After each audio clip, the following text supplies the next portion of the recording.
School के दौर में मुझे मेरे क्लास फेलो से बेहद मोहब्बत हो गई थी। मैंने अपनी मोहब्बत के इजहार में एक ख़त लिखा और वो ख़त उसे दे दिया।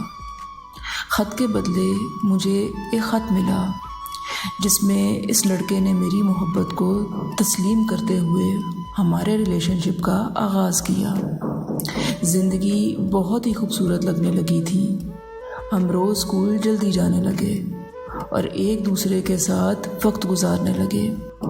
नादान उम्र की मोहब्बत हमारे साथ चढ़ गई थी और हम इस बात से बिल्कुल बेखौफ थे। हमारी मोहब्बत के चर्चे पूरे स्कूल में होने लगे थे।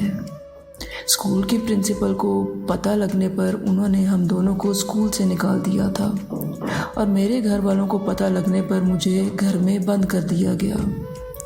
2 साल बाद हमारा आपस में राब्ता हुआ और हम दोबारा से खूब बातें करने लगे और बाहर मुलाकातें भी करने लगे। हमारा रिलेशनशिप पहले से बहुत मज़बूत हो गया था। सब कुछ बहुत अच्छा चल रहा था कि अचानक से मेरा रिश्ता आ गया। मेरे घर वालों ने मेरी कोई राय नहीं ली और ना ही मेरी कोई बात सुनी। मैंने इसे कॉल की और इसे बोला कि मुझे यहाँ से ले जाओ यार। इसने मुझे बहुत समझाने की कोशिश की पर मैं मुसलसल रोए जा रही थी और वो मुझे लेने आ गया। वो मुझे वहाँ ले गया जहाँ हम मिला करते थे और फिर वो मुझे समझाने लगा कि यार हम घर से भाग नहीं सकते। काफ़ी देर समझाने के बाद इसने मुझे मेरे घर के बाहर छोड़ दिया था।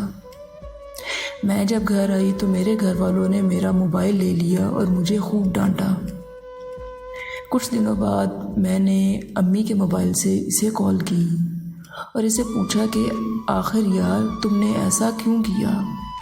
मैं तुम्हारे लिए अपना घर छोड़ आई थी पर मुझे सारी ज़िंदगी ये अफसोस रहेगा कि तुमने मेरा साथ नहीं दिया।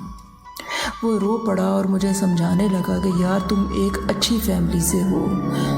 अगर तो तुम घर से भाग जाती तो तुम्हारे ख़ानदान का नाम मिट्टी में मिल जाता। इसमें कोई शक नहीं है कि मैं तुमसे बेपनाह मोहब्बत करता हूँ और तुमसे शादी भी करना चाहता हूँ, लेकिन जो तरीक़ा तुमने इख्तियार किया था वो तरीक़ा बिल्कुल गलत था। हम घर से भागकर शादी नहीं कर सकते थे। अगर तो हमारी किस्मत में साथ लिखा हुआ तो हमारी शादी ज़रूर होगी। मेरे पास कहने को कुछ नहीं था। मैं बिल्कुल खामोश हो गई और आज हम दोनों किसी मौजे का इंतज़ार कर रहे हैं कि किस तरह से हम एक हो जाएं। मैं हर वक्त खुदा से बस यही दुआ करती हूँ कि मेरे घर वाले मान जाएं और मेरी मोहब्बत मुझे मिल जाए।